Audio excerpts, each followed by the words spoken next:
Hello friends, ഇനി orange തൊലി ഉണ്ടെങ്കിൽ കളയണ്ട കേട്ടോ. നമുക്ക് മൈലാഞ്ചി ഇല ഇല്ലാതെ തന്നെ നമ്മുടെ നഖവും കൈയും എല്ലാം പെട്ടെന്ന് ചോപ്പിച്ചെടുക്കാനായിട്ട് പറ്റും. അപ്പോൾ വീഡിയോ സ്കിപ്പ് ചെയ്യാണ്ട് കാണാൻ ശ്രമിക്കുക. മറ്റൊരു പുതിയൊരു വീഡിയോയിലേക്ക് എല്ലാ കൂട്ടുകാർക്കും സ്വാഗതം.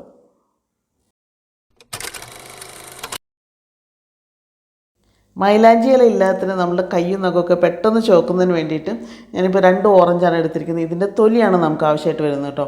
അപ്പോൾ 2 ഓറഞ്ചിൻ്റെ തൊലി എടുക്കുന്നുണ്ട്. നിങ്ങൾക്ക് എത്രത്തോളം വേണോ അതിനനുസരിച്ച് നമ്മൾ ഈ എടുക്കുന്നതെല്ലാം കൂട്ടിയെടുത്താൽ മതി. അപ്പോൾ ഈ ഒരു ഓറഞ്ചിൻ്റെ തൊലി നിങ്ങൾ ഫ്രഷായിട്ട് എടുക്കണമെന്നില്ല.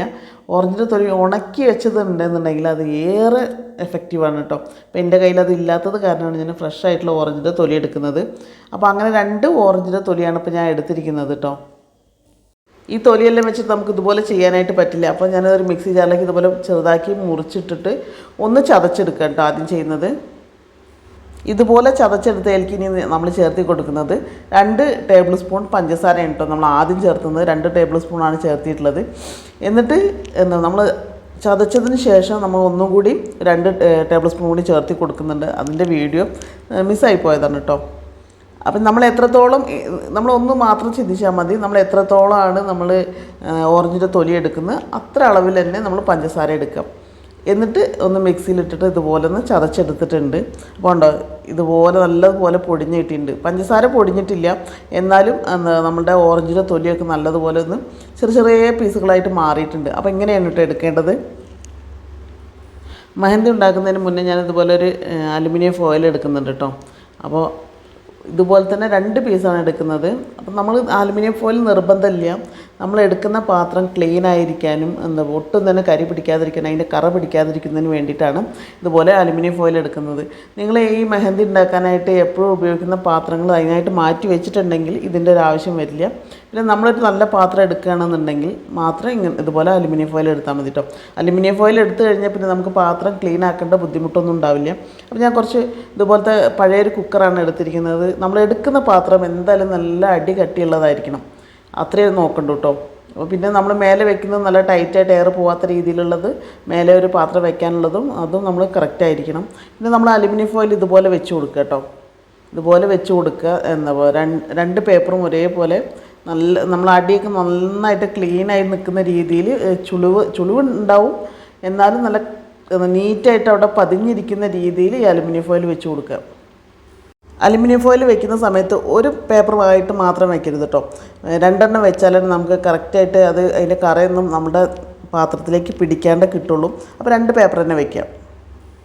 അലുമിനിയം ഫോയിലെല്ലാം നല്ലതുപോലെ സെറ്റ് ചെയ്തതിന് ശേഷം നമ്മൾ ആദ്യം ചതച്ച് വെച്ചിട്ടുള്ള ഓറഞ്ചിൻ്റെ തൊലിയും പഞ്ചസാരയും കൂടി ചേർന്നിട്ടുള്ള ഈ മിക്സ് നമുക്ക് ഇനി ഈ ഒരു കുക്കറിൻ്റെ അരികിലൂടെ ഇട്ട് കൊടുക്കാം കേട്ടോ. നടുഭാഗത്ത് നമ്മൾ ഇടുന്നില്ല, അതിൻ്റെ ചുറ്റിനും ഫുള്ളായിട്ട് ഇട്ട് കൊടുക്കുക. ഇതുപോലെ എല്ലാം ഈ മിക്സ് വെച്ച് കഴിഞ്ഞാൽ നമ്മൾ സെൻറ്ററിലൊരു സ്പേസ് കിട്ടില്ലേ, ആ സ്പേസിലേക്കാണ് നമ്മളൊരു പാത്രം ഇറക്കി വെക്കുന്നത്. അതിന് മുന്നേ ആ പാത്രം വെക്കുന്നതിന് വേണ്ടിയിട്ട് നമ്മളിതുപോലെ ഒരു കല്ല് വെച്ച് കൊടുക്കുന്നുണ്ട് കേട്ടോ. ഇത് ഇങ്ങനെ വെച്ചില്ല എന്നുണ്ടെങ്കിൽ എന്താണെന്ന് വെച്ചാൽ ഈ പാത്രത്തിലേക്ക് നമ്മൾ ഇത് ചൂടായി വരുന്ന സമയത്ത് അത് അങ്ങനെ അതിൻ്റെ കറയെല്ലാം ഒട്ടിപ്പിടിക്കും. പിന്നെ ഈ പാത്രത്തിലും കറ പിടിക്കാനായിട്ട് ചാൻസ് ഉണ്ട്. അത് ഒഴിവാക്കുന്നതിന് വേണ്ടിയിട്ടാണ് നമ്മളിതുപോലെ ഒരു കല്ല് വെച്ച് കൊടുക്കുന്നത്. എന്നിട്ട് അതിൻ്റെ മുകളിലേക്ക് ഇത് വെച്ച് കൊടുക്കുക. അപ്പോൾ കുറച്ച് ഹൈറ്റ് കിട്ടും, പാത്രം കുറച്ച് ഹൈറ്റിലാവും നിൽക്കുക. കുക്കറിൻ്റെ മുകളിലേക്ക് വെക്കുന്നതിന് വേണ്ടിയിട്ട് എയറൊന്നും പുറത്തേക്ക് പോവാത്ത തരത്തിലുള്ള ഒരു പാത്രമാണ് എടുത്തിരിക്കുന്നത്. ആ പാത്രത്തിൽ വെള്ളം ഒഴിച്ച് നല്ലതുപോലെ ഐസാക്കി വെച്ചതാണ് കേട്ടോ. നല്ല ഫ്രീസ് ചെയ്ത് വെച്ചിട്ടുള്ളതാണ്. അപ്പോൾ ഇങ്ങനെ ഐസ് ആക്കി വെക്കുക, അല്ലെങ്കിൽ നിങ്ങൾ വെള്ളം ഒഴിച്ചതിന് ശേഷം അല്ലെങ്കിൽ ഐസ് ക്യൂബ്സ് ഇട്ട് കൊടുക്കുക, അങ്ങനെ എങ്ങനെ വേണമെങ്കിലും ചെയ്യാം കേട്ടോ. എന്നിട്ട് നമ്മൾ ഈ കുക്കറിൻ്റെ മുകളിലേക്ക് വെച്ച് കഴിഞ്ഞാൽ ഒട്ടും തന്നെ പുറത്തേക്ക് അതിൻ്റെ ആവിയൊന്നും പോവാത്ത രീതിയിൽ വേണം അതിൻ്റെ മുകളിൽ വയ്ക്കുന്ന പാത്രം കേട്ടോ.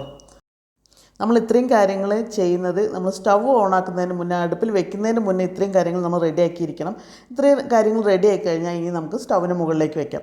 സ്റ്റവിന് മുകളിലേക്ക് നമ്മൾ ആദ്യം പറഞ്ഞ അതേ രീതിയിൽ തന്നെ അതിനകത്ത് പാത്രം വെച്ച് അതിൻ്റെ മുകളിൽ നമ്മളിതുപോലെ ഐസിൻ്റെ ട്രേയും കൂടി വെക്കുന്നുണ്ട്. നമ്മൾ അരമണിക്കൂറിന് ശേഷം നോക്കുന്ന സമയത്തിന് കണ്ടോ ഐസെല്ലാം അലിഞ്ഞ് വെള്ളം ലൈറ്റായിട്ട് ചൂടാവാൻ തുടങ്ങിയിട്ടുണ്ട്. അപ്പം നമുക്ക് ഈ ഒരു പാകമാണ് കേട്ടോ. വെള്ളം ഒന്ന് ചൂടാവാൻ തുടങ്ങുന്ന സമയം വരെ നമ്മൾ നല്ലതുപോലെ കത്തിച്ച് കൊടുത്താൽ മതി. എന്നിട്ട് സ്റ്റവ് ഓഫ് ചെയ്ത് കഴിഞ്ഞാൽ ചൂടൊന്ന് പതുക്കെ ആറിയതിന് ശേഷം മാത്രം ഓപ്പൺ ചെയ്യുക കേട്ടോ. നമുക്ക് കിട്ടിയിട്ടുള്ള മെഹന്തി ലിക്വിഡ് ഇതാണ്.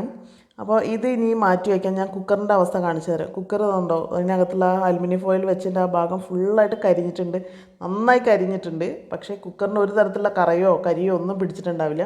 അപ്പോൾ ഇത് ഈ അലുമിനിയം ഫോയിൽ വയ്ക്കുന്നതിൻ്റെ ഗുണം എന്താണെന്ന് വെച്ചാൽ നമുക്ക് ഒരുപാട് ജോലി എളുപ്പമാക്കുന്നതാണ്. അപ്പോൾ നിങ്ങൾ ഏത് പാത്രം വയ്ക്കുകയാണെങ്കിലും ഇതുപോലത്തെ അലുമിനിയം ഫോയിൽ വയ്ക്കുകയാണെന്നുണ്ടെങ്കിൽ നിങ്ങൾക്ക് ഈസി ആയിട്ട് ഇതെല്ലാം ഇത് കറയൊക്കെ റിമൂവ് ചെയ്തെടുക്കാനായിട്ട് പറ്റും കേട്ടോ. ഇതിന് മുന്നേ ഞാൻ 2 തരത്തിലുള്ള മെഹന്തി ലിക്വിഡ് ചെയ്തിട്ടുണ്ടായിരുന്നു. അതിൻ്റെ ലിങ്ക് ഞാൻ ഡിസ്ക്രിപ്ഷനിൽ കൊടുക്കാം, കാണാത്തവരുണ്ടെങ്കിൽ ഒന്ന് കണ്ടു നോക്കൂ കേട്ടോ.